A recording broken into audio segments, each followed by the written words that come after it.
Bismillahirrahmanirrahim. Assalamualaikum warahmatullahi wabarakatuh. Alhamdulillahirabbil alamin. Wassalatu wassalamu ala asyrafil anbiya'i wal mursalin wa ala alihi wa sahbihi ajma'in. Subhanaka la ilma lana illa ma 'allamtana innaka antal alimul hakim. Rabbi shrah li sadri wa yassir li amri wa hlul 'uqdatam min lisani yafqahu qawli. Amma ba'd. Alhamdulillah, syukur pada Allah Subhanahu taala, kita bertemu lagi dalam program pembacaan kitab Hidayatus Sibyan fi Ma'rifatil Iman wal Islam. InsyaAllah kita masuk fasal yang kedua, bermula bersuci daripada hadas besar, iaitu dengan mandi. Jadi insya-Allah pagi ini kita sambung berkaitan tentang bersuci. Kita dah pun belajar tentang rukun wudu. Jadi pagi ini kita sambung untuk bersuci lagi, iaitu berkaitan tentang mandi. Abang semua sihat, no? Jadi harap-harap semua pakat sihat, duduk di rumah, jangan keluar, kecuali memerlukan perkara yang amat-amat kita berhajat, barulah kita keluar, insya-Allah, no? Dah kurang menurun dah kes kita, alhamdulillah. Baik, kita terus, no?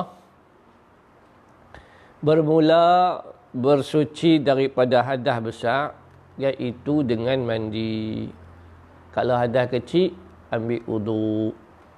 Hadas besar, kena mandi. Dan sebab yang mewajib mandi itu 6 perkara. Yang kata hadas besar ni, 6 perkara kita tak boleh ambil wudu. Kita kena mandi, baru dikira suci badan kita. Pertama, mati. Mati orang lah kena bagi mandi kita. Kita tak boleh mandi sendiri. Tapi wajib tak mandi? Wajib. Wajib atas apa? Wajib atas orang hidup lah. Orang tak hidup tak payahlah mandi. Orang mati macam mana dia nak mandi sendiri? Jadi maknanya dia kena orang lain. Jadi orang lain tu yang wajib. Makna sebab tu kita panggil fardu kifayah. Kena ada orang mandikan mayat. Yang kedua, sebab keluar mani. Sebab keluar mani, tak kiralah keluar cara mimpi ke, secara sengaja ke dan sebagainya, maka wajib mandi. Yang ketiga, sebab jima'. Jikalau tiada keluar mani sekalipun, orang suami isteri bila dia bersetubuh bersama dengan isteri, maka hukum dia wajib mandi walaupun tak keluar mani. Yang penting berlaku persetubuhan. Yang keempat, suci daripada haid. Bila haid dia berhenti, dah habis dah haid, maka wajib mandi. Suci daripada nifas. Yang kelima, suci daripada nifas.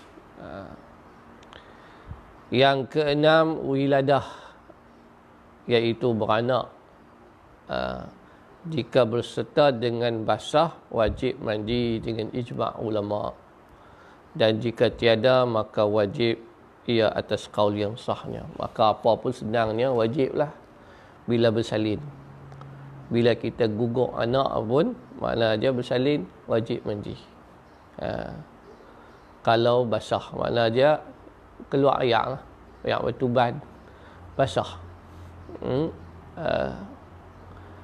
Turun, kita kata bukan turun darah, makna dia macam orang yang bersalin ataupun orang yang gugur, wajib mandi wiladah.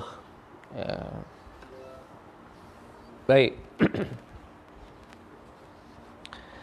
Syahdan bermula makna haid.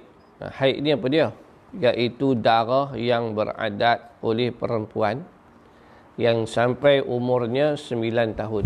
Kalau dia keluar umur 7 tahun, umur 8 tahun, tak kira haid lagi. Minimum umur 9 tahun. Dan sekurang-kurang masanya sehari semalam. Keluar dia sehari semalam, tu paling kurang. Iaitu 24 jam dan sebanyak-banyaknya 15 hari dengan malamnya. Paling banyak 15 hari. 15 hari, 15 malam. Kalau 16 hari, makna hari yang ke-1 tu bukan haid. Haid lebih tu. Dia paling banyak takat 15. Dia tu darah haid. Darah haid keluar dekat orang perempuan yang beradat bermula pada umur 9 tahun. Kalau dia keluar umur 10 tahun, haid lah. Kalau dia keluar umur 11 tahun, haid lah. Dia keluar umur 7 tahun, bukan haid. Dia bermula daripada 9 tahun. Bermula kebanyakan perempuan haid ia 5 hari atau 6 hari atau 7 hari dengan malamnya. Bermula sekurang-kurang suci antara 2 haid itu 15 hari. Jadi maknanya kebiasaan orang perempuan, dia tahu sendirilah haid dia berapa hari. Ada yang 6, ada yang 5, ada yang 7, ada yang 3. Tapi kita kira tadi makna dia yang beradat biasanya 5, 6, 7. Ada yang kurang, ada yang lebih. Sebab tu kita syarat letak sampai 15 hari. Dan paling sikit sehari semalam. Itu syarat letak untuk wanita haid. Dan suci daripada haid tu 15 hari. Maknanya dia berhenti tu sebelum nak main haid kedua, haid seterusnya 15 hari. Kalau lepas 7 hari mai pula, itu bukan haid. Dia kena 15 hari. 15 hari suci. Kalau suci 3 hari mai pula, itu bukan haid. Baik. Bermula makna nifas. Ini cerita nifas. Iaitu darah yang keluar ia kemudian daripada beranak. Lepas bersalin, keluar darah.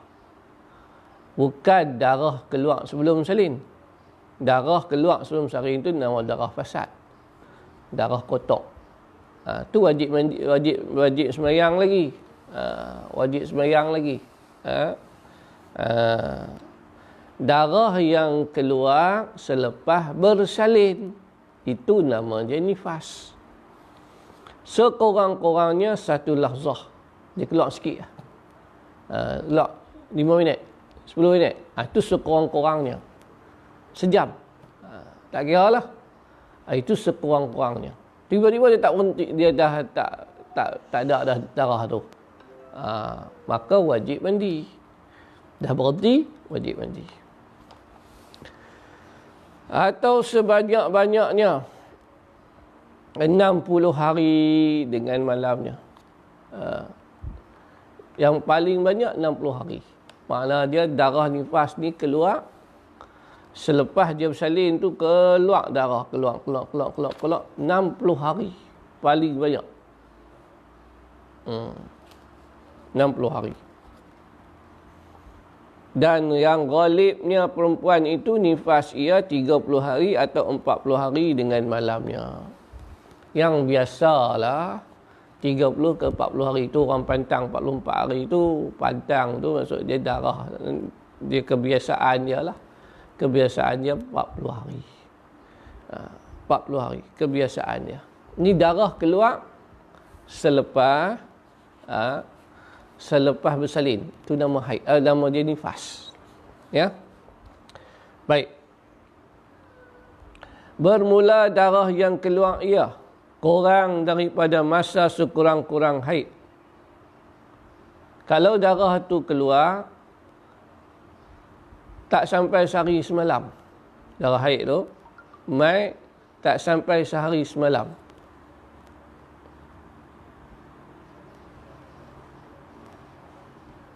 Tak sampai sehari semalam darah tu mai. Kurang daripada masa sekurang-kurang haid. Haid kan sehari semalam paling kurang. Atau lebih daripada masa sebanyak-banyaknya darah yang lebih daripada masa sebanyak-banyak nifas. Atau sebanyak-banyak ni, makna dia haid tu mai tak sampai sehari semalam, atau haid tu mai lebih daripada 15 hari, atau lebih daripada kadar nifas takat 60 hari, tak tahu 61, 62, 63 mai lagi, maka iaitu darah istihadah namanya, bukan darah haid dan nifas. Jelas no? Jadi istihadah ni maknanya wajib sembahyang lah. Mandi-mandi, lepas tu buhlah kapas ke apa ke, sembahyang dengan keadaan macam tu. Nak buat macam mana? Dia keluar. Itu bukan darah haid, bukan darah nifas, darah istihadah. Jelas. Sekali lagi saya ulang. Kena betul-betul ingat ni. Betul-betul perhati. Orang perempuan lah, dan orang lelaki pun bakal suami, dan anak-anak lelaki kalau pun kena tahu keadaan mak kita, kak kita dan sebagainya. Kalau mereka tanya, kita kena ada ilmu. Orang lelaki ketua keluarga, suami-suami lagilah kena tahu. Ayah-ayah kena tahu yang ada anak dara sebagainya. Jangan buat mudah benda ni, benda tanggungjawab. Bila kita kata yang tu darah istihadah, mereka dah wajib sembahyang, dah wajib puasa. Tiba-tiba mereka tak sembahyang, mereka tak puasa. Mereka kata darah haid lagi, sudahnya darah istihadah. Ya? Baik. Darah haid sehari semalam, paling kurang. Yang kedua, darah haid takat 15 hari. Lebih pada 15 hari, nama dia istihadah. Darah nifas keluar selepas bersalin. Dan sebanyak-banyaknya 60 hari. Lebih pada 60 hari, itu bukan darah nifas, itu darah istihadah. Tambih, dia kata bermula darah yang berputus-putus masa keluarnya. Di dalam nifas. Hari ini mai, esok tak mai. Hari ini mai, lusa baru mai. Macam mana? Putus-putus. Dalam keadaan nifas. Iaitu 60 hari. Kemudian daripada beranak. Dalam tempoh 60 hari itu, hari pertama mai, hari ketiga mai balik. Hari kelima mai pula. Hari 6, 7, 8 tak ada. Hari 9 mai pula. Kalau putih-putih macam tu, dalam tempoh 60 hari, jika tiada sampai masa putus antara darah itu 15 hari, maka iaitu nifas sekaliannya. Faham? Maknanya, kalau kira macam tu, semua nifas lagi. Tak wajib sembahyang lagi dan dia tak wajib mandi lagi. Pasal dia dalam keadaan masih nifas. Boleh faham no? Tuan-tuan yang di rumah, boleh faham dah? Maknanya, kalau dia beranak, hari ini dia beranak, keluar darah. Dalam dia keluar darah tu, esok, lusa tak keluar. Hari kelima baru keluar pula. Hari ke-6, 7, 8 keluar, 9 berhenti. Berhenti tu tak sampai 15 hari lagi. Suci dia tu tak sampai 15 hari, kira nifas. Tapi dengan syarat masih dalam lingkungan 60 hari. Dalam tempoh 60 hari daripada mula dia bersalin sampailah hari ke-60. Bukan kira berapa hari keluar darah dah. Makna dia dalam tempoh 60 hari, hari pertama sampai hari 60. Makna umur baby 60 hari, umur baby 2 bulan. Bukan kira berapa hari keluar darah. Hari ni keluar, esok tak keluar, 3-4 hari baru keluar. Tak, bukan kira hari berapa hari keluar darah. Tak. Dia kira lah ni 60 hari tu, dalam tempoh 60 hari, keluar hari pertama, keluar hari ketiga, keluar hari ke-6, keluar hari ke-7, masih lagi kira nifas. Selagi selang jarak dia tu tak lebih pada 15 hari. Kalau lebih pada 15 hari, maknanya cukup 15 hari, maka dikira dia hari pertama keluar, hari kedua keluar, tiba hari ketiga, 4, 5, 6, 7, 8, 9, 10, 11 tak keluar. Sampailah dah 15 hari. Keluar pula darah haid. Darah haid, bukan darah nifas. Pasal dah suci 15 hari. Dah? Faham lah? Bersalahan jika sampai masa putus antara keduanya 15 hari atau lebih, maka darah yang keluar itu haid, bukan nifas. Dan demikian lagi darah yang keluar ia. Tuan boleh tanya lah, anak-anak murid boleh tanya kalau nak tanya. Tak ada masalah. Darah yang keluar itu ia kemudian pada masa sebanyak-banyak nifas. Jika menyelangi antara sebanyak-banyak nifas dan darah itu oleh suci, jikalau tiada sampai ia 15 hari sekalipun, maka iaitu darah haid jua. Maknanya, lepas haid, lepas nifas takat 60 hari. Lepas tu dia berhenti. Dia suci. Suci dia tu, suci tak sampai 15 hari. Suci dia mungkin 5 hari je, 10 hari saja. Suci dia. Tak tahu mai darah pula. Haid namanya. No? Jadi maknanya dia haid sampai 60 hari dah. Hari ke-60 dia pun suci. Berhenti darah. Hari kedua berhenti darah, hari ketiga berhenti darah, hari keempat berhenti darah. Tak tahu mai pula darah. Darah tu darah apa? Darah haid. Tak cukup 15 hari? Dah, dia tak kira.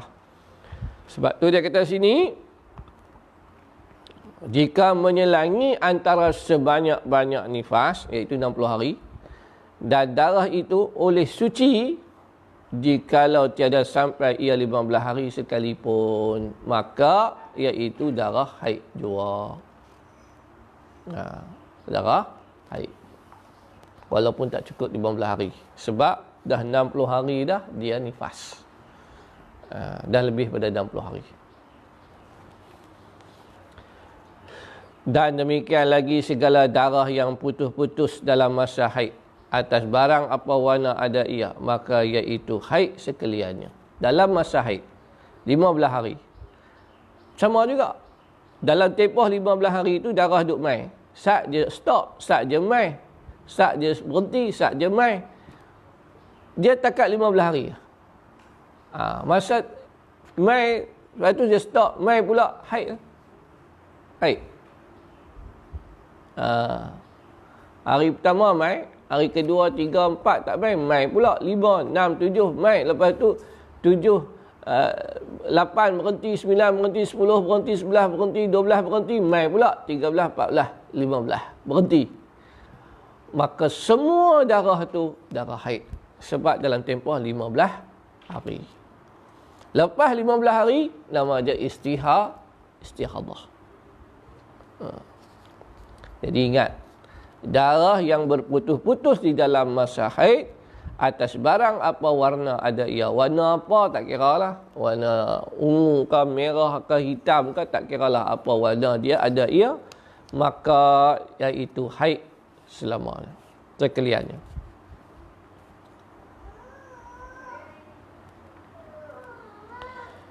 Bermula fardu mandi itu 2 perkara.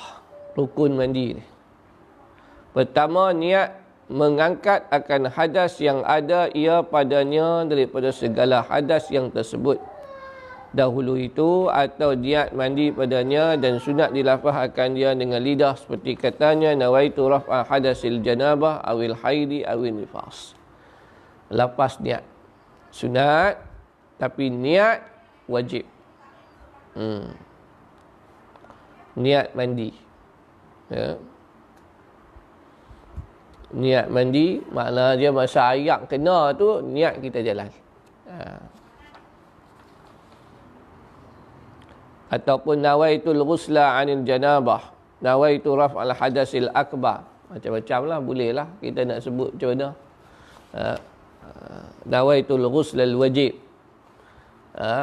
Yang penting niat dalam hati, itu yang fardu, yang rukun.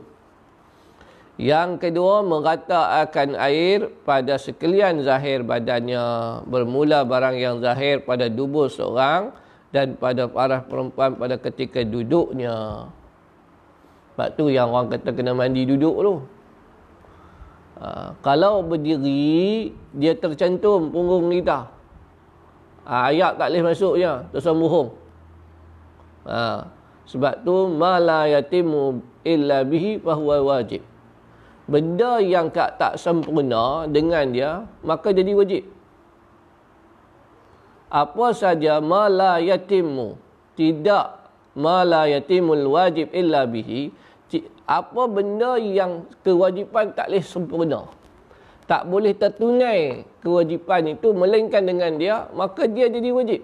Bahawa wajib, dia jadi wajib. Itu kaedah fiqh dia.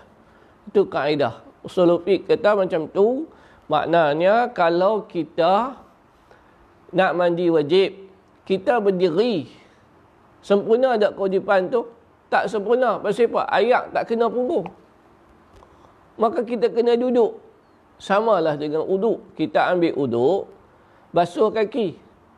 Tapi kalau jari celah-celah kaki tu tak sampai ayak, maka kita kena gosok celah-celah kaki tu. Orang tua-tua kata nyelat ke? Kenalah apa? Gosok celah-celah jari. Kalau tak gosok, ayak tak sampai. Maka gosok tu jadi wajib tak? Jadi wajib. Sebab tu, bila mandi, ramai ni. Orang kata dia mandi, tapi mandi tak betul.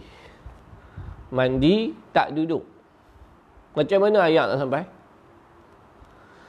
Bukanlah sentiasa duduk. Makna dia duduk untuk pastikan ayak sampai di celah punggung. Minta maaf, benda ni kena cakap.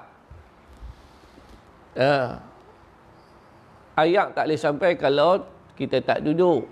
Samalah juga orang perempuan, lagilah depan belakang, dia kena pastikan sampai celah-celahnya. Jadi semua kena sucikan badan, sampaikan ayak di sekalian badan. Bermula barang yang zahir pada dubur seorang dan pada faras perempuan pada ketika duduknya bagi qada hajat. Tu benda yang zahir. Jangan kata benda tu tak zahir. Zahir semua tu. Iaitu pada zahir badan jua. Dan demikian lagi barang yang di bawah kulit kuluk. Minta maaf cakap orang perempuan, orang lelaki. Tadi orang perempuan. Orang lelaki. Sebab tu kena bersunat. Bila dia tak bersunat, kulit zakar dia depan tu tutup kepala, helmet tu, maka dia kena loceh dan basuh. Kalau dia tak sunat, kalau dia tak masuk jawi. Sebab tu eloklah masuk jawi awal. Nak lelaki jagalah umur 12 tahun, 13 tahun. Dia kena dia balik awal kan, macam mana kita tak tahu. Macam mana dia nak mandi. Minta maaf lah benda ni. Kena bercakap, jelas betul-betul. Kulit kuluk tu, makna dia, orang kata kuluk-kuluk tu. Iaitu kulit yang dibuang ketika seorang lelaki itu bersunat atau masuk jawi. Bila masuk jawi, sunat. Potong kulit kuluk tu, supaya bila mandi tak payah nak loceh. Kalau tidak, mandi kena loceh. Kena basuh tu. Ini di bawah kulit-kulit. Maka wajib menyampai akan air pada sekalian je itu. Jangan main-main. Ya? Ada soalan? Faham semua? Kita mengaji ya, mengaji ilmu macam ni lah. Tak ada kita nak sembang-sembang benda-benda lain-lain. Kita fokus kepada kitab kita. Kalau ada soalan yang berkaitan dengan benda-benda macam ni, boleh tanya.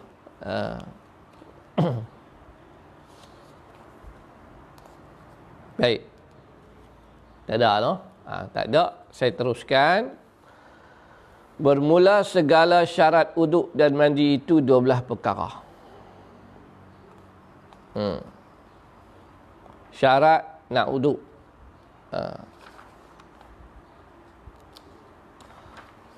Islam. Orang nak beruduk ni kenalah orang Islam. Dia apa-apa Islam dulu. Bukan Islam tak payah beruduk lah. Beruduk buat apa? Uduk tak sah. Islam. Yang kedua, mumayyiz. Dia mumayyiz. Mumayyiz ni dia kenal kanan kiri, dia tahu yang ni makanan, yang ni najis. Itu mumayyiz lah. Maka dia ambil uduk, sah tak uduk dia? Sah. Boleh dia ambil uduk. Yang ketiga, mengetahui akan kefiat keduanya. Dia tahu kefiat. Dia tahu makna dia uduk ni secara umum dia tahu uduk ni ada rukun, ada sunat. Basuh muka, basuh tangan. Dia tahulah tu uduk. Sapu kepala. Dia tahu kipiat. Macam tu juga mandi. Macam tu juga tayamum. Sama ajalah. Dengan air mutlak. Ayak pula mesti ayak mutlak. Ayak bukan ayak mustakmal. Ayak mutlak. Ayak yang boleh dibuat bersuci. Ada ayak suci, tapi tak boleh dibuat bersuci. Ayak kopi, suci tak? Suci, bersih. Tidak nak minum macam mana? Boleh minum? Boleh. Boleh bersuci tak ambil uduk? Tak boleh. Sebab tu, kena ayak mutlak. Ayak yang bukan ada nama-nama.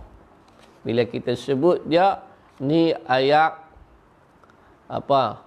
Ini ayak teh. Ini ayak melo. Tu bukan mutlak lah. Pasal dah dia jadi ayak lain dah. Yang kelima, mengetahui akan air itu mutlak. Dia kena yakinlah ayak ni ayak mutlak. Dia masuk dalam tandah. Dia masuk dalam bilik ayak. Dia tengok ada ayak satu timba. Dia kata ni ayak mutlak. Dia yakin tak ayak tu ayak mutlak? Kalau ada orang kencing, tempiah masuk ke apakah, ada cicak dalam tu ke apakah, dia kena yakinlah betul-betul ayak tu berkeadaan mutlak. Ketiadaan sesuatu yang menegah akan sampai air kepada anggotanya. Anggota wuduk, anggota mandi kena bersih daripada getah, daripada cat, apa sahaja benda-benda yang menghalang daripada sampai ayak. Sisik ikan. Yang ketujuh, hendaklah mengalir air atas anggota yang dibasuh akan dia. Ayak tu ayak mengeliak, bukan lap. Sebab tu bila kita kata spray, kita ada abak kepada orang nak pergi umrah, nak pergi haji apa ni, spray. Bawa spray tu, spray sampai ayak meleleh. Sebab tu dia panggil meleleh, itu makna mengaliak. Baru kita sapu. Spray sampai meleleh. Baru dikira mengaliak. Tak boleh kita ambil kain, kita jurui ayak, kita lap. Itu lap. Itu bukan basuh. Kena mengalirkan. Ke-8, ketiadaan sesuatu yang menafi ia akan uduk dan mandi, iaitu haid dan nifas. Makna dia Duk tengah mandi haid, tak boleh lah. Duk tengah mandi keluar nifas, tak boleh lah. Tak dikira lah. Ambil pun tak guna lah. Ambil uduk dalam keadaan haid nifas, tak guna ke? Mana dia tak ada benda yang menghilangkan mandi, menghilangkan uduk tu. Samalah duk tengah basuh muka, kentut. Kenalah ulang balik basuh muka tu. Duk baru sampai dekat telinga, kentut. Tak ada nak habis. Ambil kalut nak kentut lah. Duk tengah ambil uduk kentut. Kena ulang balik. Ketiadaan mempaling akan niat bagi yang lain pada keduanya seperti niat tabarruk semata-mata. Dia panas sangat. Tabarruk ni maknanya dia nak bersejuk, nak bagi segar. Dia pergi ambil uduk tu pasal apa? Pasal nak bagi segar sikit lah. Dia pun basuh muka, dia kata daripada ni tak apalah ambil uduk segar lagi. Dia niat dia dah berpaling daripada niat nak ambil uduk kepada niat nak bersejuk-sejuk atau nak bagi segar. Tak boleh. Nak mandi, dia nak mandi junub, nak mandi hadas besar, dia kata panas kan aku nak pergi mandi. Nak mandi apa? Mandi bagi sejuk sikit badan. Atau duduk tengah-tengah mandi tu berpaling niat dia. Duduk tengah mandi tu sedap, seronok mandi ni, air ni sejuk lah. Dia terlupa dah yang dia duduk tengah mandi junub. Maka pun tak sah. Bahawa melebih akan basuh daripada kadar yang wajibnya kadang hendak merata akan basuhnya. Lebih kan, nak pastikan supaya betul-betul anggota tu dibasuh. Lebih kan. Kalau kata tangan sampai siku saja, tapi bagi lebih. Supaya kita basuh betul-betul benda yang wajib hak basuh tu. Bagi lebih sikit. Bahawa tahqiq ia akan sesuatu yang mendaki ia bagi wuduk dan mandi. Dia kena tahqiq. Sebab apa dia nak berwuduk dan sebab apa dia nak mandi. Mandi apa? Dia ni nak mandi wajib pasal haid berhenti. Bahawa membasuh ia akan anggota yang bertambah yang menyerupai ia dengan yang asalnya. Maknanya dia, katalah jari dia ada 6. Anggota dia tu jari patut 5 ya. Tapi tiba-tiba jari dia ada 6. Jari dia ada 7. Bagi wajib juga. Basuh semua. Membasuh semua anggota yang bertambah. Yang mempunyai ia dengan asalnya. Yang menyerupai asal. Katalah dia ada tangan 3. Basuh tak? Baik. Uduk orang yang dan ditambah bagi uduk orang yang mempunyai darurat. 3 syarat.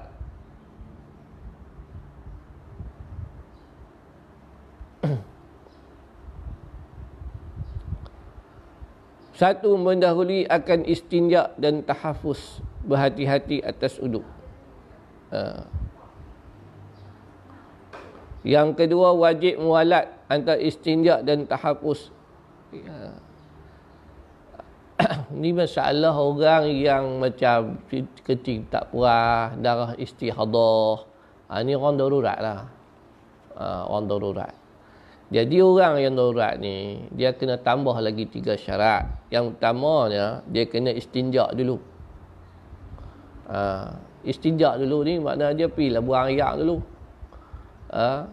Ataupun kita kata yang haid tu, yang istihadah tu pergi basuh dulu darah tu elok-elok. Kalau yang kencing tak puas, pergi kencing dulu. Kencing dulu. Lepas pada tu, terus mualat antara istinja dan tahafuz. Dan tahafuz dan uduk. Tahafuz ni makna dia pergi letak kapas ke, pergi letak apa benda lah, makna kita nak jaga. Dia pergi kencing, terus dia kebuh kapas. Tak boleh lah lambat-lambat bawa siap-siap kapas tu dalam bilik ayak. Lepas-lepas istinja tu, lepas-lepas buang ayak, terus dia balut. Kalau orang lelaki balut kuluk tu. Lepas tu terus ambil uduk. Jangan duk tunggu-tunggu. Cepat-cepat. Kalau istihadah orang perempuan, cepat-cepat letak kapas, lepas tu pakai ni dempar tu lah. Pakai terus. Lepas tu lepas pakai pad tu terus ambil uduk. Tu dia kata tahafuz dan cepat-cepat uduk. Yang ketiga, diperbuat sekalian itu kemudian pada masuk waktu sembahyang. Benda ni kita buat masa dah masuk waktu sembahyang. Jangan lepas habis dah kita ambil uduk dah, kita istinja, kita contoh mudah macam ni lah, orang lelaki lah kita kata kencing tak puas. Orang lelaki ni bila kena prostat, dia duduk kira air kencing tu duduk keluar, dia tak sedar. Dia pagi kencing tak puas, dia pergi buang air, lepas tu terus dia balut, lepas tu ambil uduk, tiba-tiba setengah jam lagi nak masuk Zuhur.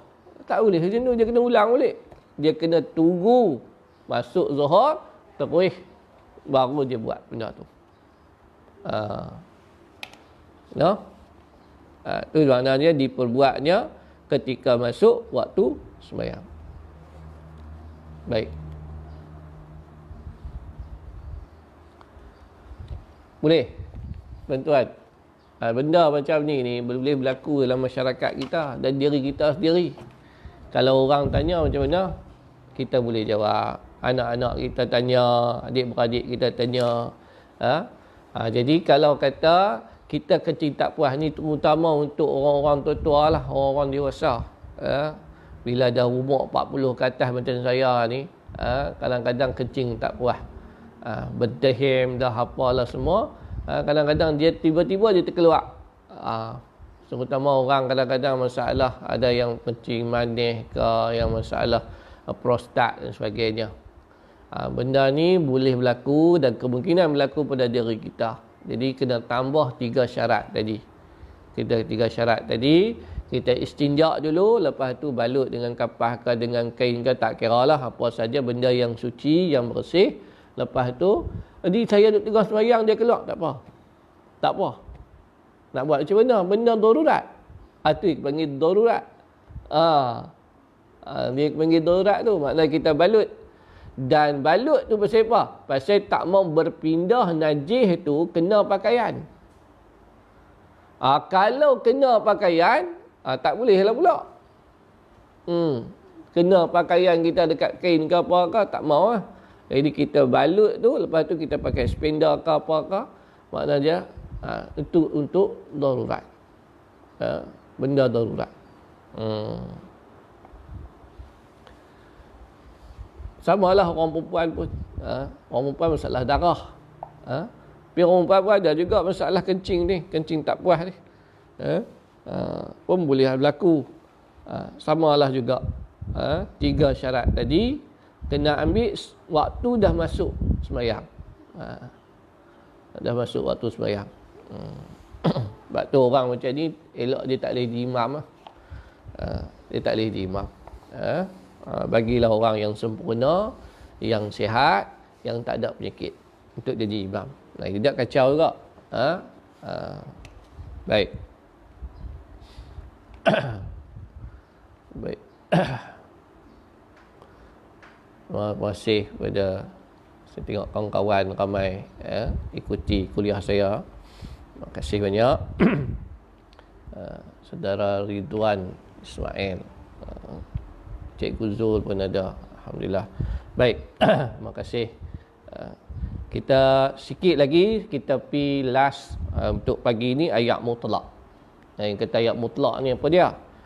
Maka tiada sah syahadan, maka tiada sah mengangkat akan hadas dan menghilang akan najis melainkan dengan ayat yang mutlak. Angkat hadas, dia sebut angkat hadas ni bukan angkat ayat atas kepala. Makna dia angkat hadas ni nak buang hadas kecil kita, nak buang hadas besar kita, nak bagi hilang. Itu maksud dia, menghilangkan nak menghilangkan hadas. Kita akan berhadas bila kita sentuh lelaki perempuan, kita berhadas kecil. Bila kita kencing, kita berhadas kecil. Bila kita buang air besar, kita berhadas kecil. Maka kita nak bagi kita tidak berhadas. Nak buang hadas, nak angkat hadas tu. Nak buang hadas tu macam mana? Ambil wudu. Tu maksud mengangkat hadas. Bukan angkat hadas tu maksud dia ambil air buh atas kepala. Atau kita nak hilangkan najis dengan air yang mutlak. Atau kita nak basuh, nak hilangkan najis. Iaitu tiap-tiap air yang sunyi daripada kait. Kait ni makna dia yang ada kaitan. Kita kata ni air ni air apa? Ni air teh. Makna dia ada kaitan, ada mengkaitkan dengan benda lain. Dengan daun teh, dengan daun kopi, dengan ni air jus. Semua tak boleh. Air nyok tak boleh. Tak boleh. Sebab dia ada kait. Yang lazim disebut. Maka jadi air tu sunyi daripada air-air macam tadi. Ketika disebut dan air seperti tebu, gula, sabun dan umpamanya. Air tebu tak boleh. Bukan air mutlak. Air tebu, air sabun, air nyok tu semua tak boleh dibuat bersuci. Boleh minum tapi tak boleh bersuci. Itu bukan air mutlak. Dan tiap-tiap air yang turun daripada langit seperti air hujan, tu mutlak. Dan air embun, air tu mai secara mutlak. Air aircon macam mana air aircon? Air aircon. Kita pasang aircon, kita tadah-tadah dapat steamer. Air tu air mutlak lah. Air mutlak. Air mutlak. Yang tu air udara. Daripada udara. Air yang dalam sains ni dia panggil apa? Apa tu saya pun tak pernah ingat lah. Lupa lah. Air ni teori dia hidrogen oksigen. Cikgu Zul tahulah. Siapa? Orang yang sains dia lebih tahu lagi. Jadi yang tu air mutlak. Air hujan, air embun, air yang keluar daripada bumi. Tadi air pada langit atau air daripada atas. Air hujan, air embun, air aircon tu mai daripada sumber udara. Pada atas. Atau air yang mai daripada bumi, air laut, air sungai, air telaga, air mata air, so semua tu mai daripada sumber bumi, daripada bumi. Maka sekaliannya itu suci dirinya dan suci bagi yang lainnya. Maka air macam ni dipanggil air suci dan boleh menyucikan yang lain. Barang ada apa sifat dia, tak kira lah sifat dia macam mana pun, tawak ke, masin ke, tak kira. Sebab air laut, masin. Air laut, masin, tu sifat dia. Maka kita boleh ambil uduk, boleh mandi dan sebagainya, menggunakan air laut untuk mandi wajib, untuk beruduk. Boleh, pasal apa? Pasal sifat dia memang masin. Ataupun kita kata air telaga, payau. Memang sifat dia payau. Tak apa, payau lah. Sifat dia memang sifat payau. Maka kita ambil wuduk, tak ada masalah. Sebab tu dia kata, maka sekaliannya itu suci dirinya, diri dia suci, dan dia menyuci bagi lainnya atas barang apa sifat ada ia. Sifat dia macam mana pun, dikira boleh menyucikan. Ni ada orang H2O. Terima kasih banyak saudara Husni Zulkifli. H2O. Tu teori air. Jadi makna dia air tu air mutlak. H2O tu. Makna dia mai daripada embun. Berlakunya tu sebab apa? Pengerjaan aircon tu semua H2O. Jadi itu air mutlak. Tapi bila air tu kita pi buat mancuh air kopi tu suci tapi tak boleh menyucikan. Air teh tak boleh. Ada apa air nyok, duduk dalam buah nyok, dia bukan air mutlak. Tu mungkin boleh buat kajian lah. JH2O kah macam mana kah? Ayak nyok tu, ayak tebu. Sebab yang kita faham, ayak hujan, ayak embun semua ni memang H2O. Baik. Jadi itu cerita pasal ayat mutlak. InsyaAllah esok kita akan sambung macam mana ayat mutlak ni boleh hilang nama dia sebagai ayat mutlak. Macam mana ayat mutlak tu boleh hilang nama dia daripada ayat mutlak boleh jadi ayat lain pula dah. Asal ayat mutlak bertukar jadi yang lain pula. Banyaklah perbahasan dia insya-Allah. Ini penting pasal kita nak pilih ayat nak mandi, pilih ayat nak berwuduk. Jadi kena pilih ayat yang suci lagi menyucikan, iaitu ayat mutlak. Kalau dia tak suci dan tak boleh menyucikan, kita mandi, kita ambil wuduk, tak sah. Sembahyang tak sah, wuduk tak sah, sembahyang tak sah. Mandi tak sah, sembahyang tak sah. Maka oleh itu penting untuk kita memahami macam mana ayat mutlak boleh bertukar menjadi ayat-ayat lain. Dan perbahasan ayat akan disambung besok seterusnya insya-Allah. Wallahu taala alam. Ada soalan ke? Air suling bolehkah dibuat? Air suling boleh. Air suling boleh dibuat bersuci. Dia kira ayat mutlak. Baik, terima kasih kepada Muhammad Khair atas soalan. InsyaAllah kita jumpa lagi besok. Wabillahi taufiq hidayah. Assalamualaikum warahmatullahi wabarakatuh.